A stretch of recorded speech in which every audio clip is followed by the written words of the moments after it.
Gemericik air hujan masih terdengar sampai saat ini. Hujan semalaman belum kunjung reda sampai jam 2 pagi dini hari. Intan terbangun dari tidurnya karena suara jam weker. Gadis itu membuka mata dan mendapati neneknya yang masih tertidur sambil memeluk tubuh rampingnya. Ia pun menggeliatkan tubuhnya sambil meregangkan ototnya yang terasa kaku. Intan beranjak dari tidurnya dan membersihkan diri.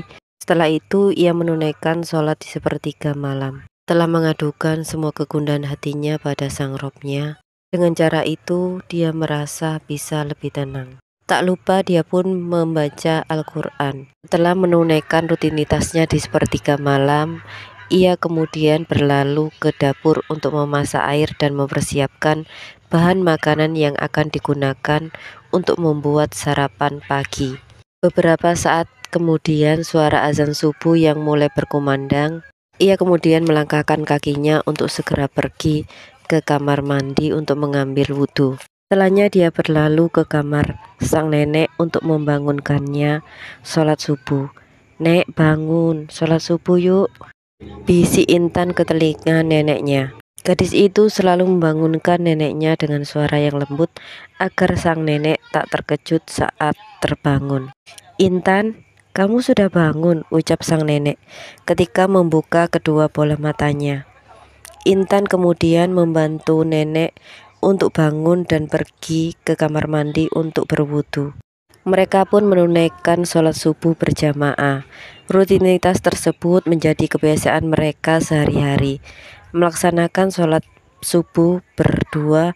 "Nenek, kita hanya punya 2 potong tahu dan sayur bayam di dalam kulkas," ucap Intan ketika akan memulai memasak sarapan pagi. "Tahunya kita sambal saja, Intan, dan sayur bayamnya nanti dibuat sayur bening ya, pasti juga rasanya enak," ucap Nenek Surti menyemangati Intan. Setelah memasak berdua dengan cucunya, Nenek Surti meletakkan makanan tersebut di atas meja makan. Sementara Intan bersiap-siap untuk berangkat bekerja. Setelah selesai bersiap-siap, mereka berdua memakan makanan yang telah mereka persiapkan di meja makan. Mereka menikmati makanan tersebut dengan sangat nikmat.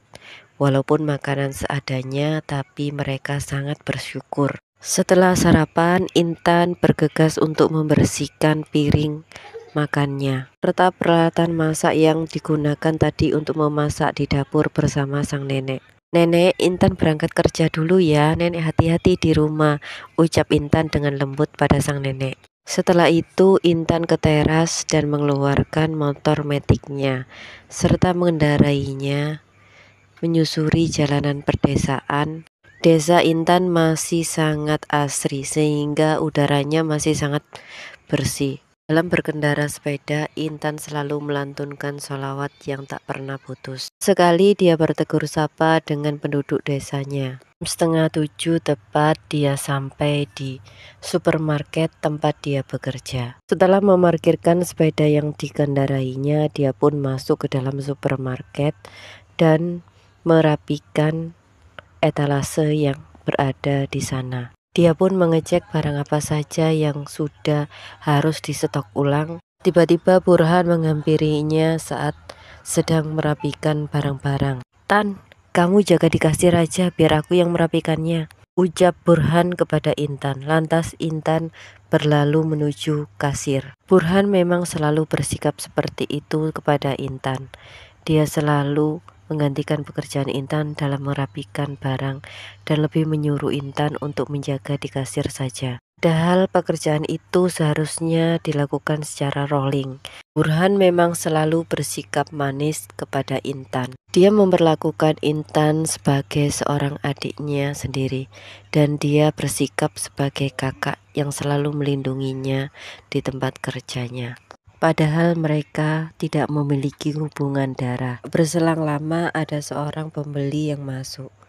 Seperti biasa ketika ada seorang pembeli, "Assalamualaikum, selamat datang di Citamart. Selamat berbelanja." Setelah memilih-milih barang dan memasukkannya ke dalam keranjang belanja, ia pun bergegas untuk menuju ke kasir dan membayarnya.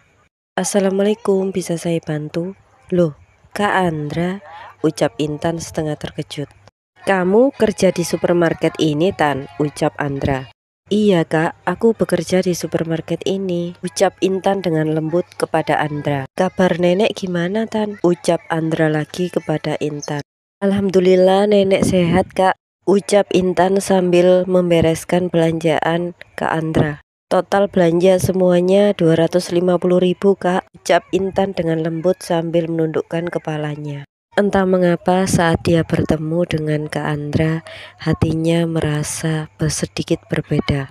Intan tak tahu apa itu namanya, karena dia tidak pernah merasakan hal seperti itu. Andra adalah laki-laki yang memberikan tumpangan pada Intan saat bannya meletus beberapa hari kemarin di jalan. Saat Intan mau mengantar sang nenek ke rumah sakit untuk berobat. "Belanjanya banyak banget Kak," ucap Intan sambil menyerahkan barang belanjaannya kepada Andra.